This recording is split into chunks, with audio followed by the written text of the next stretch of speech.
हे वाऱ्याच्या वेगाने घोड्यावर बैसूनी आला माझा देवर. तर मंडळी, आता आपण आहोत पुण्यातील छत्रपती शिवाजी महाराजांच्या या लाल महालामध्ये. आणि लाल महाल पाहून मन एकदम प्रसन्न झालं. त्याचं कारण असं की एकदम सुशोभित आणि त्यावेळी जसा असेल तसाच हा आहे. आणि छत्रपतींच्या पदस्पर्शाने हा एकदम पावन आहे.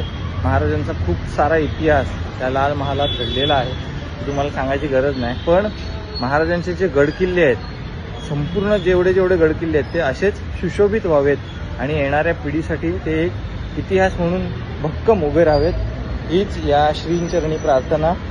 धन्यवाद. जय शिवराय, जय जिजाऊ, जय शंभूराजे, हर हर महादेव. व्हिडिओ जास्तीत जास्त लोकांपर्यंत शेअर करा, कारण महाराजांचा नाव फक्त आपल्याला भाषणांमध्ये पाहायला मिळतं की आम्ही छत्रपती शिवाजी महाराजांना वंदन करतो आणि आम्ही आमच्या भाषणाला चालू करतो.